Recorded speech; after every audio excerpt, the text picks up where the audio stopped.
Hello IGNOU students, welcome back to my channel mastering education today. आज हम आपको पता है बीपीएससी 102 के क्वेश्चंस डिस्कस कर रहे हैं। हम लोग क्वेश्चन 1, 2 एंड 3 पार्ट 1 में डिस्कस कर चुके हैं, क्वेश्चन 4, 5 एंड 6 पार्ट 2 में, और अब ये वीडियो का पार्ट 3 है और ये लास्ट पार्ट होगा। इसमें हम क्वेश्चन 7 टू क्वेश्चन 10 डिस्कस करने वाले हैं।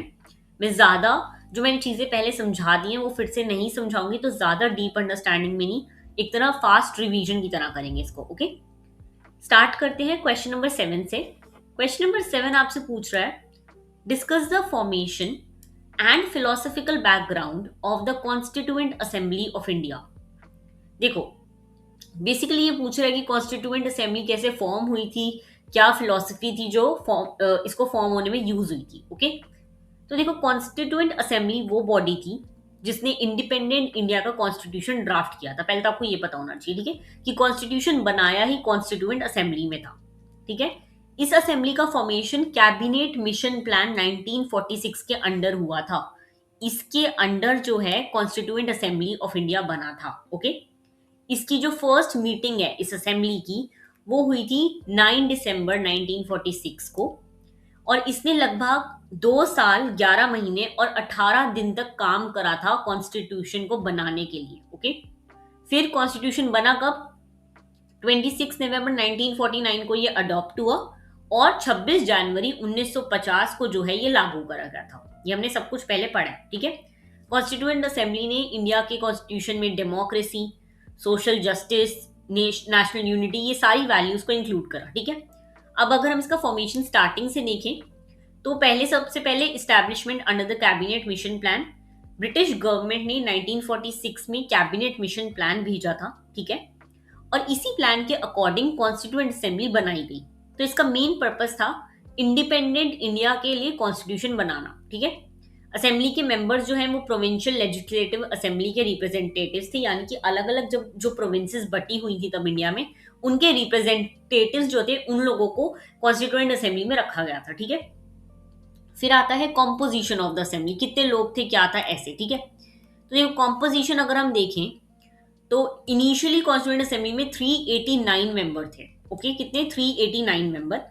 इनमें ब्रिटिश इंडिया प्रोविंसेस के रिप्रेजेंटेटिव थे, साथ ही साथ प्रिंसली स्टेट के भी रिप्रेजेंटेटिव थे, दोनों के थे। ठीक है, लेकिन 1947 में पार्टीशन के बाद पाकिस्तान वाले रिप्रेजेंटेटिव अलग हो गए थे, इसलिए मेंबरशिप जो है रिड्यूस होकर 299 हो गई थी।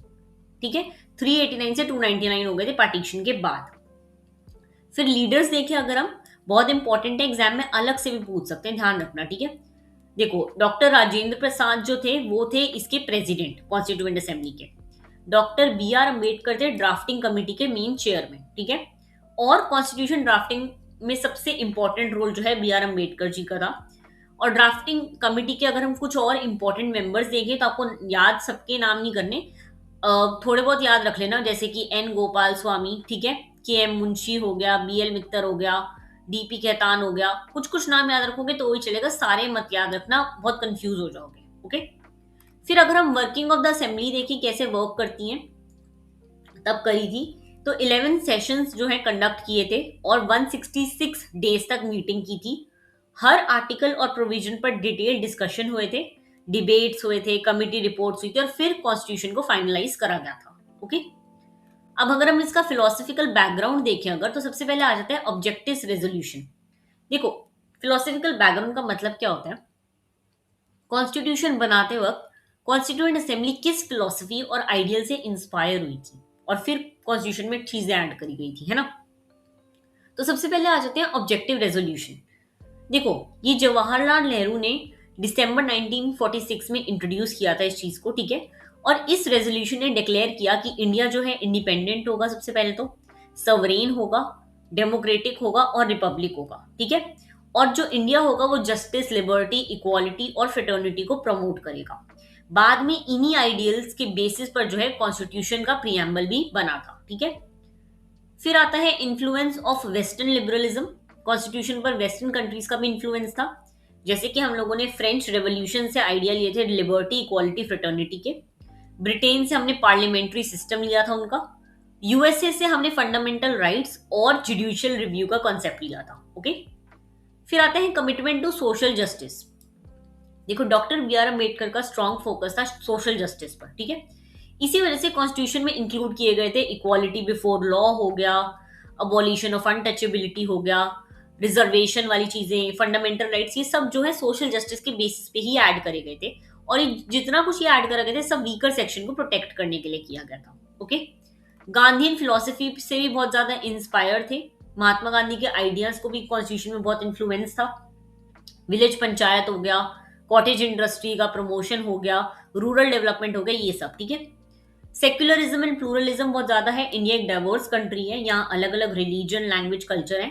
इसलिए कॉन्स्टिट्यूएंट असेंबली ने सेक्युलरिज्म, रिलीजियस फ्रीडम, इक्वालिटी, इन सबको जो है कॉन्स्टिट्यूशन में इंक्लूड करा था। ओके, अब अगर हम कुछ एकेडमिक डिबेट्स देखें जो कॉन्स्टिट्यूएंट असेंबली में हुई थी, तो काफी इंपॉर्टेंट पॉइंट है ये। अगर हम पॉजिटिव व्यू देखें तो एक स्कॉलर थे ग्रैनवील ऑस्टिन, इन्होंने कॉन्स्टिट्यूशन को जो है corner stone of the nation कहा था, क्योंकि इनके अकॉर्डिंग कॉन्स्टिट्यूशन ने नेशनल यूनिटी और सोशल ट्रांसफॉर्मेशन को स्ट्रेंथन किया था। ये पॉजिटिव था। क्रिटिसिज्म देखें तो कुछ स्कॉलर्स ने क्रिटिसाइज भी करा था हमारे कॉन्स्टिट्यूशन को। इनका कहना था कि असेंबली यूनिवर्सल एडल्ट फ्रेंचाइज से इलेक्ट नहीं हुई, यानी कि फेयरनेस नहीं थी उनको इलेक्ट करने में, ठीक है। और इंडियन नेशनल कांग्रेस का इन्फ्लुएंस बहुत ज्यादा था ये कॉन्स्टिट्यूशन बनने में। लेकिन फिर भी असेंबली में लीगल एक्सपर्ट, लीडर और डिफरेंट कम्युनिटी के रिप्रेजेंटेटिव थे, इसलिए डिबेट को जो है लंबे टाइम तक खींचा नहीं गया था। ऑलराइट, तो ये था कि कैसे बनी कॉन्स्टिट्यूशन, कॉन्स्टिट्यूशन कैसे बना, कॉन्स्टिट्यूएंट असेंबली कैसे बनी, और क्या क्या फिलोसफी पे वो बेस्ड थी। ओके, अब हम आते हैं next question, that is question number 8। Discuss the significance of the preamble. Preamble का क्या इंपॉर्टेंस है हमारे कॉन्स्टिट्यूशन ऑफ इंडिया में? Very important. देखो पहले समझते हैं कि प्रियम्बल होता क्या है। देखो प्रियम्बल कॉन्स्टिट्यूशन का ना इंट्रोडक्टरी स्टेटमेंट होता है। जो फर्स्ट पेज होता है ना कॉन्स्टिट्यूशन का, उसी पे सबसे पहले जो है प्रियम्बल लिखा होता है, ठीक है। कई लोगों की आप देखोगे, अगर आप लोगों को याद हो स्कूल वगैरह की डायरी में भी ना होता था प्रियम्बल लिखा हुआ, क्योंकि प्रियम्बल मेन चीज है जिसपे सारा हमारा बेस्ड है सब कुछ, ठीक है। तो प्रियम्बल जो है कॉन्स्टिट्यूशन का इंट्रोडक्शन या फिर प्रीफेस कहते हैं, बिल्कुल फ्रंट का, ठीक है। ये कॉन्स्टिट्यूशन मेकर्स के लिए जो है आइडियल्स, ऑब्जेक्टिव्स और उनके विजन को जो है एक्सप्रेस करता था, ठीक है। प्रियम्बल जो है वो जवाहरलाल नेहरू के ऑब्जेक्टिव रेजोल्यूशन पर बेस्ड था। जो उन्होंने ऑब्जेक्टिव दिए थे ना, जो हमें अपने पढ़े थे ऊपर, लिबर्टी, फ्रेटर्निटी, ये सारे, ये इस पर बेस्ड था, ठीक है। बाद में जब 42nd कॉन्स्टिट्यूशनल अमेंडमेंट एक्ट हुआ 1976 के थ्रू, तो इसमें 3 वर्ड और ऐड करे गए थे, that is socialist, secular and integrity, ठीक है। प्रियम्बल जो है कोर्ट में डायरेक्टली एनफोर्स नहीं किया जा सकता, लेकिन कॉन्स्टिट्यूशन को समझना और इंटरप्रेट करने में ये बहुत ज्यादा इंपॉर्टेंट रोल प्ले करता है। अगर अब हम कुछ की फीचर्स देखें तो प्रियम्बल देखो क्या डिक्लेयर करता है, आपको पता होना चाहिए। ये एग्जैक्ट प्रियम्बल है जो लिखा हुआ है हमारे कॉन्स्टिट्यूशन में। The preamble declares India to be a sovereign, socialist, secular, democratic republic and aims to secure justice, liberty, equality and fraternity for all citizens. देखो अगर ये क्वेश्चन आएगा तो तुम्हें प्रियम्बल तो याद करना ही पड़ेगा, तुम्हें प्रियम्बल तो लिखना ही पड़ेगा, तो बहुत इंपॉर्टेंट है, इसको याद रखना, ठीक है। अब हम एक एक वर्ड डिस्कस करते हैं। सबसे पहले आ जाता है सवरेन। देखो सवरेन का मतलब है इंडिया पूरी तरह इंडिपेंडेंट है, कोई भी फॉरेन कंट्री हम पे राज नहीं कर रही, हम उनके लॉस के अकॉर्डिंग नहीं चल रहे, हम लोग इंडिपेंडेंट है, ठीक है, अपनी पॉलिसीज खुद बनाएंगे। फिर आता है सोशलिस्ट। सोशलिस्ट वर्ड जो है 42nd अमेंडमेंट एक्ट के थ्रू ऐड किया गया था, और इसका मतलब ये नहीं है कि इंडिया प्योर सोशलिस्ट कंट्री है। हमारी एक मिक्स्ड इकोनॉमी है ना, लेकिन हमारा एम रहता है कि हम सोशल इनइक्वालिटी नहीं करेंगे, हम इकोनॉमिक इनइक्वालिटी नहीं करेंगे, सबको इक्वल अपॉर्चुनिटीज देंगे और सबके भले के बारे में सोचेंगे। ओके, फिर आता है देखिए सेक्युलर। सेक्युलर हमें पता है गवर्नमेंट सभी रिलीजन को इक्वल रिस्पेक्ट देती है, हर सिटीजन को फ्रीडम है अपना रिलीजन चूज करने का, उसको प्रैक्टिस करने का, उसको प्रोपोगेट करने का। ओके, फिर आता है हमारा डेमोक्रेटिक। देखो डेमोक्रेटिक का मतलब सिंपल है, गवर्नमेंट की पावर अल्टीमेटली लोगों से है, हम लोग इलेक्ट करते हैं लीडर, तो हमारे हमारे अंदर पावर है, ठीक है। हमारे जैसे इंडिया में यूनिवर्सल एडल्ट फ्रेंचाइज है, सबको वोट देने का हक है, तो हम लोग अपने लीडर जो है इलेक्ट करते हैं, है ना। फिर आता है देखो रिपब्लिक। रिपब्लिक का मतलब है इंडिया का head of state hereditary king या क्वीन नहीं होता, हमारे हेड ऑफ स्टेट यानी प्रेसिडेंट इलेक्ट किए जाते हैं, इसीलिए हमारी कंट्री में जो है पॉलिटिकल इक्वालिटी रिफ्लेक्ट होती है। ओके, ऑब्जेक्टिव्स क्या हैं प्रियम्बल के? प्रियम्बल कुछ इंपॉर्टेंट आइडियल्स को अचीव करना चाहता है। देखो ये सारे वर्ड ना पहले लिखे होते हैं, है ना। Sovereign, socialist, secular, democratic, republic, India है। अब एम क्या करता है, ये हम वो देख रहे हैं, इसके ऑब्जेक्टिव्स। सबसे पहले है जस्टिस, सबको देखो जस्टिस मिलेगा हर चीज में, social equal, social, economic, political. Liberty, हर सिटीजन को एक फ्रीडम है अपने थॉट का, एक्सप्रेशन का, फेथ का। इक्वालिटी, सबका इक्वल स्टेटस है लॉ के आगे, ठीक है, डिस्क्रिमिनेशन नहीं है। फ्रेटर्निटी, सभी सिटीजन के बीच भाईचारा है, यूनिटी है, ठीक है। ये 4 वर्ड। इंपॉर्टेंस क्या है देखो प्रियम्बल का, अगर हम देखें बहुत बार क्वेश्चन अलग से भी आ सकता है ये। तो सबसे पहले कॉन्स्टिट्यूशन मेकर के विजन को बताता है। प्रियम्बल हमें बताता है कि कॉन्स्टिट्यूशन मेकर किस टाइप का इंडिया बनाना चाहते थे। साथ ही साथ उसमें लिखा होता है, देखो प्रियम्बल में लिखा हुआ है we the people of India, मतलब कॉन्स्टिट्यूशन की रियल अथॉरिटी इंडिया के लोगों के हाथ में है, मिनिस्टर्स वगैरह के हाथ में नहीं है, ठीक है। जब कॉन्स्टिट्यूशन को किसी प्रोविजन में कंफ्यूज हो तो हम लोग जो है प्रियम्बल पे जाते हैं, ठीक है। गवर्नमेंट को भी डायरेक्ट करता है ये, यानी कि लॉ मेकर, एडमिनिस्ट्रेटर, जुडिशरी को जो है कॉन्स्टिट्यूशनल वैल्यू फॉलो करने का इंस्पायर करता है। सिटीजन को भी एक तरह राह दिखाता है कि हमें कैसा रहना है, सेक्युलर रहना है, इक्वालिटी प्रमोट करनी है, ये सब, ठीक है। जुडिशियल इंटरप्रिटेशन अगर हम देखें इसकी, वेरी इंपॉर्टेंट, काफी सारे केसेस हैं जो इससे बहुत ज्यादा इंपॉर्टेंट है। सबसे पहला आता है देखो बेरूबरी यूनियन केस, ठीक है, 1960 का है। इसमें क्या हुआ था, सुप्रीम कोर्ट ने कहा कि प्रियम्बल कॉन्स्टिट्यूशन मेकर के माइंड को समझने की है कि कैसे उन्होंने कॉन्स्टिट्यूशन बनाया। लेकिन उस टाइम कोर्ट ने भी ये कहा था कि प्रियम्बल कॉन्स्टिट्यूशन का पार्ट नहीं है, ये डिक्लेयर करा गया था बेरूबरी यूनियन केस में, ठीक है। फिर बहुत famous Kesavananda Bharati case, very famous, ये लैंडमार्क जज था। सुप्रीम कोर्ट ने अपना पहला वाला व्यू चेंज किया कि प्रियम्बल कॉन्स्टिट्यूशन का इंटीग्रल पार्ट है, प्रियम्बल अमेंड हो सकता है, हम उसमें चेंज कर सकते हैं, ऐड कर सकते हैं, ठीक है। लेकिन कॉन्स्टिट्यूशन की जो बेसिक स्ट्रक्चर है उसको डिस्ट्रॉय नहीं करा जाएगा, हम कॉन्स्टिट्यूशन में ऐड कर सकेंगे चीजें लेकिन खत्म नहीं, ओके। तो ये था आपका, आपको पता होना चाहिए कि प्रियम्बल को कॉन्स्टिट्यूशन का सोल या आइडेंटिटी कार्ड भी कहा जाता है, तो आप ये लिख सकते हो, preamble is the soul of the constitution, okay. Very important question, सबसे ज्यादा चांसेस है इसके आने के, मैं आपको बता दूं। अब आते हैं नेक्स्ट क्वेश्चन पे, question number 9, discuss the federal structure in the centre state relation in the Indian constitution. इतनी बार मैं क्वेश्चन समझा चुकी हूँ ना, मुझे ऐसा लग रहा है पता नहीं मैंने कितनी बार, ये बीपीएससी आप लोग का 102 है, मैं ऑलरेडी किसी 2 सब्जेक्ट में भी ये वाला क्वेश्चन बहुत बार समझा चुकी हूँ। तो अब मेरे को इससे प्रॉब्लम होने लगी, मुझे मुझे पूरा ऐसे लर्न हो गया लग रहा है क्वेश्चन। देखो हमें पता है कि इंडिया में फेडरल सिस्टम ऑफ गवर्नमेंट है, यानी कि देखो पावर जो है वो सेंटर और स्टेट के बीच डिवाइड हो रखी है, ठीक है। लेकिन इंडिया का जो फेडरलिज्म है वो यूएसए की तरह प्योर नहीं है, किसी के हाथ में भी ऐसा नहीं है कि बिल्कुल पावर इक्वल ही है, सेंटर के पास थोड़ी ज्यादा पावर होती ही है। इसीलिए हमारी कंट्री के फेडरल सिस्टम को ना क्वासी फेडरल कहा गया है, या फिर federal with a unitary bias, okay. Federal structure देखो क्या होता है, फेडरल का मतलब क्या होता है, इंडिया में 2 लेवल की गवर्नमेंट होती है, एक तो यूनियन गवर्नमेंट जो स्टेट आपकी सेंटर लेवल होती है, और एक होती है स्टेट गवर्नमेंट, ठीक है। दोनों के पावर कॉन्स्टिट्यूशन ने डिफाइन कर रखे हैं, सिंपल। अब डिवीजन ऑफ पावर कैसे है, 3 लिस्ट है इसमें, union list, state list, concurrent list. Union list में देखो ये सारे सब्जेक्ट आते हैं, ठीक है। अब इनका क्या मतलब है, ये नेशनल इंपॉर्टेंस के सब्जेक्ट होते हैं, इन सब्जेक्ट पर सिर्फ पार्लियामेंट लॉ बना सकती है, ठीक है। फिर आप याद रखोगे state list, okay. State list के सब्जेक्ट को लोकल इंपॉर्टेंस के होते हैं, नॉर्मली इन पर स्टेट लेजिस्लेचर भी लॉ बना सकती है, ये सारे सब्जेक्ट आते हैं इसमें, ठीक है। फिर आता है आपका concurrent list, okay. Concurrent list में सेंटर और स्टेट दोनों लॉ बना सकते हैं, और इसमें जो है ये सारे सब्जेक्ट्स आते हैं, ओके। याद रखोगे चीजें। फिर आता है रेसिड्यूरी पावर, देखो कुछ सब्जेक्ट ऐसे होते हैं जो किसी भी लिस्ट में मेंशन नहीं होते, इन्हें हम जो है रेसिड्यूरी सब्जेक्ट कहते हैं। और आर्टिकल 248 के अकॉर्डिंग ये पावर यूनियन गवर्नमेंट के पास होती है, ठीक है। यानी कि देख लो सेंटर और स्टेट के रिलेशन इक्वल है, सेंटर के पास ज्यादा पावर होती है। ये बेसिकली हमने यूएसए और ऑस्ट्रेलिया से डिफरेंट है, जनरली ये पावर जो है स्टेट के पास होती है ऐसी कंट्रीज में, लेकिन यहाँ पर जो है हमारी कंट्री में सेंटर के पास है ये पावर, ओके। अब अगर हम कुछ यूनिटरी फीचर्स देखें हमारे इंडियन फेडरलिज्म के, तो सबसे पहले आता है article 3, parliament new state create कर सकती है, स्टेट बाउंड्रीज को भी चेंज कर सकती है, और कोई स्टेट कंसर्न है तो उसको कंसेंट देना कंपलसरी नहीं होता, पार्लियामेंट अपने आप चीजें चेंज कर सकती है, ओके। गवर्नर अपॉइंट कौन करता है, प्रेसिडेंट करता है, ठीक है। इसी वजह से गवर्नर जो है सेंटर और स्टेट के बीच लिंक की तरह काम करता है। फिर इसमें आर्टिकल 356 भी आता है।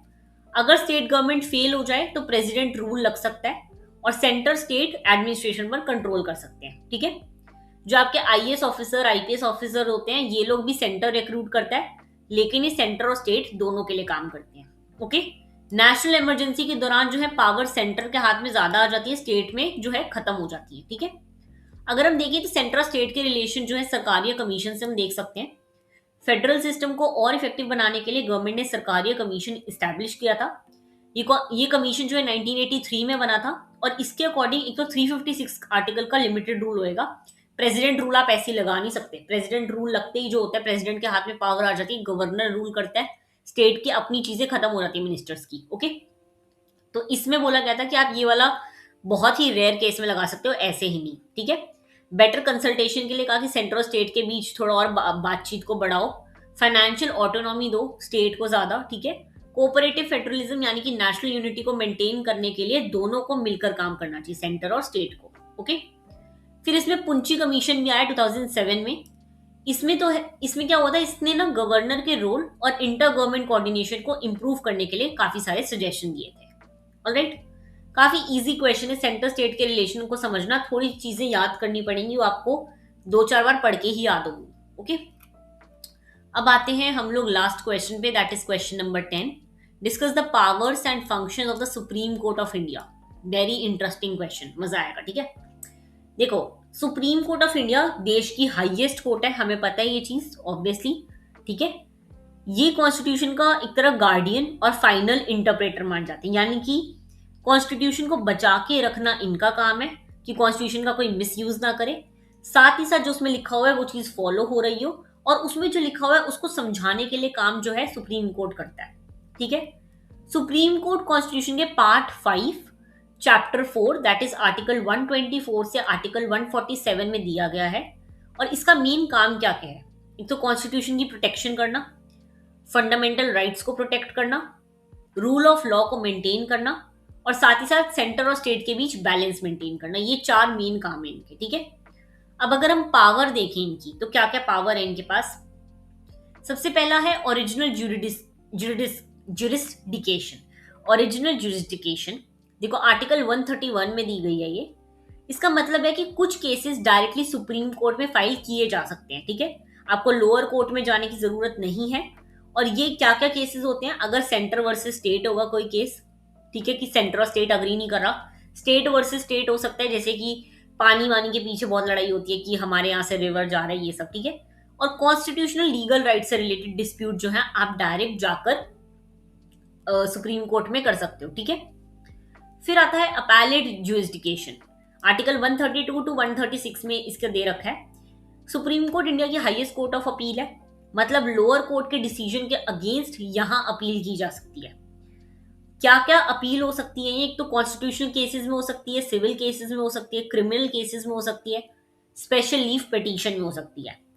साथ ही साथ आर्टिकल 136 के अंडर सुप्रीम कोर्ट किसी भी कोर्ट या ट्रिब्यूनल का जजमेंट के अगेंस्ट अपील सुना सकता है। यानी कि कोई भी चीज अगर किसी लोअर कोर्ट ने बोली है, आप सुप्रीम कोर्ट में उसके अगेंस्ट कर सकते हो और सुप्रीम कोर्ट अपनी जजमेंट खुद देगा, और वो उसके लोअर कोर्ट के अगेंस्ट भी हो सकती है, ओके। सिर्फ मिलिट्री कोर्ट्स को छोड़कर किसी के भी अगेंस्ट ये दे सकते हैं, ओके, ये बात याद रखना। फिर आती है एडवाइजरी जुरिस्डिकेशन आर्टिकल 143 के तहत। कभी कभी प्रेसिडेंट किसी इंपॉर्टेंट लीगल या कॉन्स्टिट्यूशनल इशू पर सुप्रीम कोर्ट की ओपिनियन मांग सकते हैं, और ये पावर आर्टिकल 143 में दी गई है। सुप्रीम कोर्ट एडवाइस देता है, लेकिन प्रेसिडेंट के लिए उस एडवाइस को मानना कंपल्सरी नहीं होता, वो अपनी चीज करते हैं, ओके। फिर आता है आपका रिट जुरिस्डिकेशन आर्टिकल 32। ये सुप्रीम कोर्ट की सबसे इंपॉर्टेंट पावर में से एक है। अगर किसी सिटीजन का फंडामेंटल राइट वायलेट हो जाए तो वो डायरेक्टली सुप्रीम कोर्ट जा सकता है। और डॉक्टर BR अम्बेडकर ने आर्टिकल 32 को क्या कहा था, heart and soul of the constitution, ठीक है, क्योंकि ये फंडामेंटल राइट से रिलेटेड है, ओके। इसमें 5 रिट्स दे रखे हैं, ये मैंने ऑलरेडी समझा रखे हैं, पहले हमने बात करी है किसी क्वेश्चन में, तो ये मैं फिर से नहीं समझा रही, ठीक है। फिर है पावर ऑफ जुडिशियल रिव्यू, ये भी हमने पढ़ा हुआ है कि सुप्रीम कोर्ट पार्लियामेंट या स्टेट लेजिस्लेचर के लॉ को एग्जामिन कर सकता है। अगर कोई लॉ कॉन्स्टिट्यूशन के अगेंस्ट हो तो कोर्ट उसे अनकॉन्स्टिट्यूशनल डिक्लेयर कर सकता है और वो लॉ लागू नहीं होगा, ओके। फिर आता है गार्डियन ऑफ द कॉन्स्टिट्यूशन। देखो इसका एग्जाम्पल बहुत बड़ा जुडिशियल रिव्यू का वो भी है, जो किसान आंदोलन हुए थे उस टाइम पे जो लॉ निकाला गया था उसको सुप्रीम कोर्ट ने ही वापस करा था, ठीक है। Guardian of the constitution, supreme court constitution की प्रोटेक्शन करता है, इंश्योर करता है कि लेजिस्लेचर, एग्जीक्यूटिव, स्टेट गवर्नमेंट सब कॉन्स्टिट्यूशन के अकॉर्डिंग काम कर रहे हैं, okay. Guardian of fundamental right, हमारे जितने भी फंडामेंटल राइट है उन्हें प्रोटेक्ट करके रखता है। हम लोग कोर्ट में PIL भी एक्सेप्ट करता है ये, ठीक है। तो ये सब भी, अब इसमें काफी सारी लैंडमार्क जजमेंट है। हमने केशवानंद भारती केस पढ़ लिया था, हमने मिनर्वा मिल्स केस भी पढ़ा है, आई रिमेम्बर, हमने पीछे क्वेश्चन में पढ़ा है ये चीज, ठीक है। इंपॉर्टेंस ऑफ इंडिपेंडेंट जुडिशरी की क्या इंपॉर्टेंस होती है? देखो, सुप्रीम कोर्ट तभी इफेक्टिवली काम कर सकता है जब जुडिशरी इंडिपेंडेंट हो। इसलिए कॉन्स्टिट्यूशन ने जजेस को जो है सिक्योरिटी ऑफ टेन्योर दिया, एक टाइम तक ही होता है उनका काम। फिक्स्ड सर्विस कंडीशंस हैं उनकी, कॉन्स्टिट्यूशनल सेफगार्ड प्रोवाइड किए गए ताकि पॉलिटिकल प्रेशर या एक्सटर्नल इन्फ्लुएंस उनके डिसीजन को अफेक्ट ना कर सके, ओके। देखो, क्वेश्चंस थोड़े से डिफिकल्ट हैं, सब्जेक्ट इतना इजी नहीं है, आपको पढ़ने पड़ेंगे क्वेश्चंस, ऑलराइट। अभी इसमें ना आगे भी क्वेश्चंस हैं, मैंने इस PDF में आई गेस टोटल 14 क्वेश्चंस हैं, साथ ही साथ इसमें शॉर्ट नोट्स भी हैं कुछ, और साथ ही साथ इसमें मैंने लास्ट में तुम्हें इंपॉर्टेंट अमेंडमेंट एक्ट्स, कमीशन, ये सबके नाम भी दिए, ओके। अगर तुम लोग सिर्फ पास होना चाहते हो तो तुम ये 10 क्वेश्चन कर लो, तुम लोग इजीली पास हो जाओगे पेपर में। बट अगर तुम्हें चाहिए कि नहीं मुझे बहुत अच्छा स्कोर करना है, ऐसा ऐसा कुछ, तो तुम लोग ये PDF मेरे से परचेज कर सकते हो। नीचे तुम लोगों को लिंक मिल जाएगा इंस्टाग्राम का, टेलीग्राम का, तुम वहां पे टेक्स्ट करके PDF परचेज कर सकते हो। इस PDF में तुम्हें सब कुछ मिलेगा, फुल फ्लेजेड आंसर्स हैं, 3-4 बार पढ़ोगे आराम से पेपर दोगे और आराम से अच्छा स्कोर कर पाओगे, alright. All the very best for exam. मुझे एग्जाम के बाद जरूर बताना पेपर कैसा गया। मिलते हैं नेक्स्ट वीडियो में। Thank you so much.